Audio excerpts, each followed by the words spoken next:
This is the main headline for Crypto Basic. Western Union will pay $500 million to buy Intermex, a Ripple ODL partner. That's it. Western Union now uses XRP as a bridge currency. That's what's happening here. Maybe that will happen through Intermex.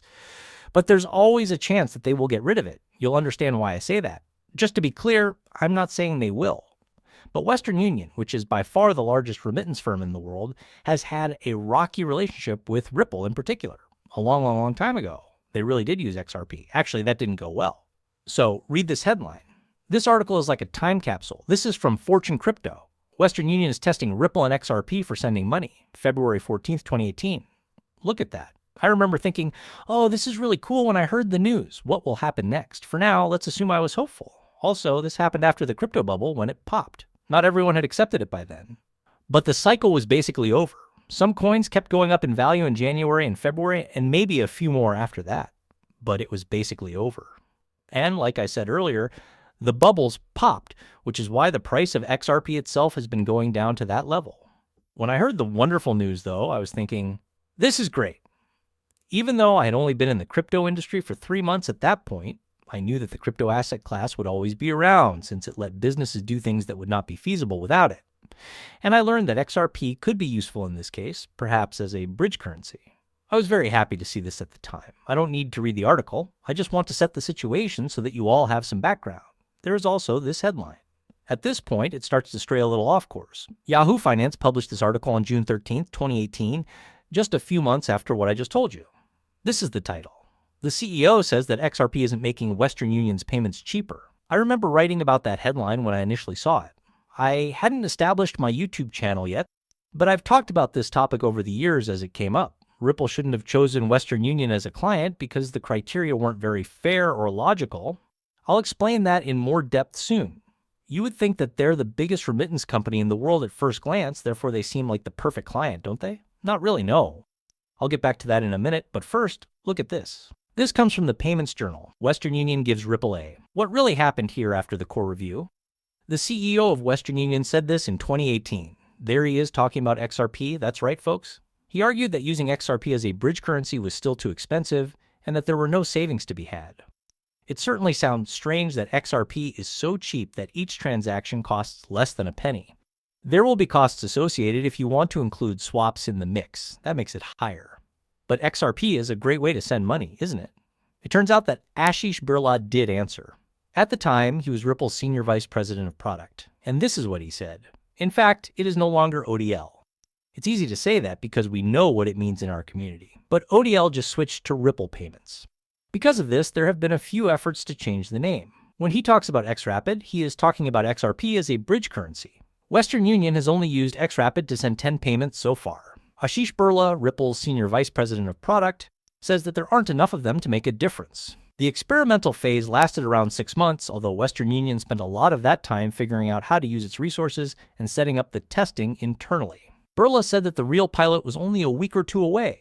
If they changed the volume on a large scale, you could notice something. Birla, on the other hand, said that it is not unexpected that they are not seeing lower costs with 10. They do millions of deals every month, so I'm not surprised that 10 transactions didn't end badly.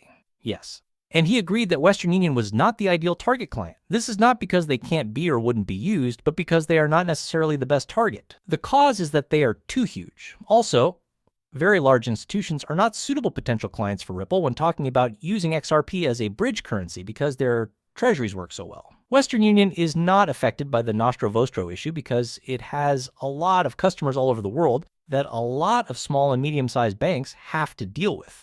They don't need these kinds of agreements because they already have money in practically every market. What exactly is the problem you're trying to solve at that point in any market where they are already present and have a lot of power? If you have a lot of money and well-functioning treasuries all around the world, Ripple is probably not the best company for you. That doesn't happen very often, which is why, as far as I know, Western Union is the biggest remittance company in this group. Yes, it makes sense that saving money with XRP would be harder. XRP has nothing to do with that right now. This is because other firms and exchanges need to be paid as well. Also, if you already have good treasuries there, even if they are a little, it is likely that you are splitting hairs. It's the same.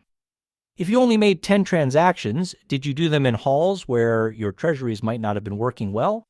Do you really have good treasuries in every quarter? And I don't know the answer, but it just seemed very dishonest to me. But this is also why big banks aren't the best clients for Ripple.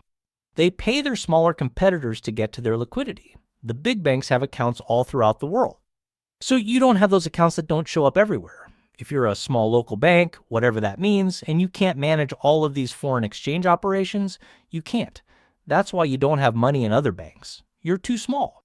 This means that so this is how it works in real life. Then, to get to their cash, the smaller banks pay their bigger competitors. That's what happens. It's a moneymaker for them. It's not that great. In a lot of cases, small banks are only offering the service as a favor to their customers and aren't making any money from it. You only want to give the service. I remember Ashish Bella saying that they were going after Citibank, which is one of the largest banks in the world. Then they unfortunately learned that this was not what we wanted. And because smaller and mid-sized banks are considerably more likely to benefit from that, they started going after them as clients because they are just paying their bigger competitors again. So it would be smart and cost-effective for them to stop feeding the enemy.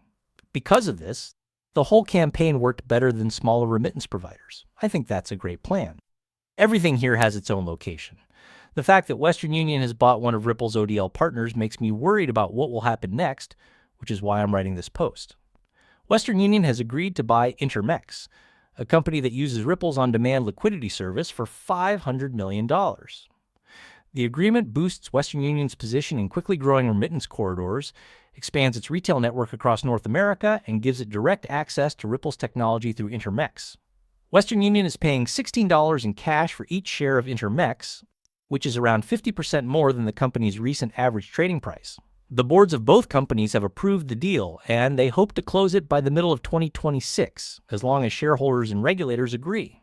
Western Union wants to use Intermex's expertise along with its own size and technology to reach more customers, get more people to use digital services, and make its operations more efficient. The company thinks that the transaction will raise adjusted profits per share by more than 10 cents in the first full year after it is finished, and that cost will go down by around $30 million a year within 2 years. They also see a chance for revenue growth by combining Intermex's strong position in key areas with Western Union's global reach. Also, the link